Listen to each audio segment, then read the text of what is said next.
नमस्कार शेतकरी मित्रांनो. आज आपण मच्छिंद्र माळी औसा यांच्या तोरीमध्ये आलोत. हे फोटो बऱ्याच वेळा आले होते. हे फोटो या झाडाच्या समोरचे अगदी त्याच ओळीचे पहिल्यापासून हे दोघंजण भाऊ आहेत. हेही दोन्ही सगळ्याच फोटोंमध्ये हे दोन्ही भाऊ उपलब्ध होते. स्प्रे होऊन आज अंदाजे 20-21 दिवस झाले असतील.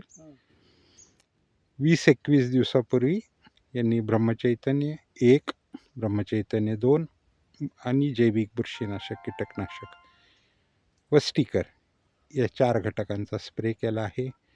पहिल्या फोटोमध्ये हा अंतर खूप होता.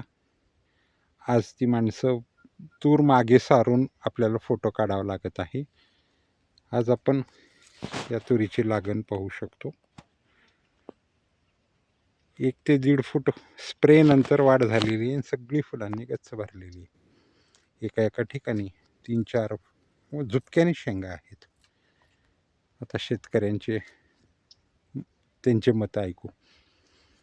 मच्छिंद्रराव नमस्कार. नमस्कार. तुमचा फोन नंबर सांगा. 9960388104. अच्छा. तुमचं नाव? मच्छिंद्र गुरुनाथ माळी, गाव? औसा. अच्छा. मग यामध्ये काय काय स्प्रे केला होता माळी साहेब तुम्ही? स्प्रे तुमचं ते बुरशीनाशक, कीटकनाशक आणि ब्रह्मचैतन्य 1 आणि 2. 1 आणि 2. अच्छा. काय बदल वाटला? बदल म्हणजे काय, फुलाची संख्या वाढली अच्छा. आणि शेंगाचा पण आकार चांगला आहे. अच्छा.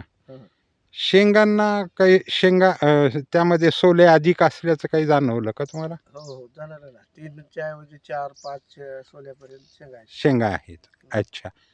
आणि केलेला खर्च वाया गेल्यासारखा वाटतोय? तेच हे झाल्यासारखं वाटतं आपल्याला, परतावा मिळाल्यासारखं. ओके. म्हणजे आनंदी आहात. हो. शेतकऱ्यांना बऱ्याच वेळा महागड्या औषधांनी फसवलंच जातं. इथं काही तसं नाही जाणवलं ना? नाही. अच्छा. परफेक्टली तुमचे पैसे कामी लागले असं वाटते. उत्पन्नात नक्की वाढ होईल का? आता बघू खडे झाल्यानंतर. अच्छा. सध्याच्या स्थितीवरून काय वाटतं? सध्याच्या स्थितीवरून तर वाटते तसं. ओके. चला, देव भलं करो. तुमचे शब्द खरे ठरो. तुमचं देवाने उत्पन्नात वाढ व्हावं, मातीमध्ये सुधारणा व्हावं, माती रसायनमुक्त राहावी आणि जे अन्न आपण म्हणजे खाणाऱ्यांना देत आहोत ते विषमुक्त असावं. ह्याची चव वेगळी असेल, ह्या वर्णाला चव वेगळी असणार, ते शिजणार छान. एकदा खाल्ल्यानंतर अगदी 1-2 किलो तुरीची डाळ कुणी घेऊन गेलं तर ते उरलेली तीच डाळ मागतील.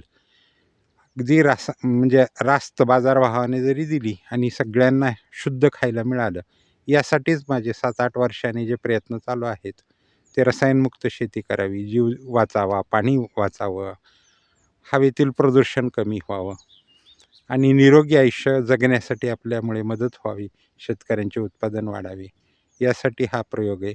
जर आमचे कष्ट खूप छान आहेत, शेतकऱ्यांना फसवणारे नाहीत तर मदत करणारे आहेत असं जर वाटत असेल तर आमच्या चॅनलला नक्की सबस्क्राईब करा. जर आमचे प्रयत्न आवडत असतील, शेतकऱ्यांचं हित करत आहोत असं वाटत असलं तर तुमच्या परिचयाच्या माणसांना हा व्हिडिओ नक्की पाठवा. आपल्या सहकार्याची आवश्यकता आहे. तुम्हा सगळ्यांच्या प्रयत्नानेच आपण विषमुक्त शेती करू शकणार आहोत. धन्यवाद. नमस्कार.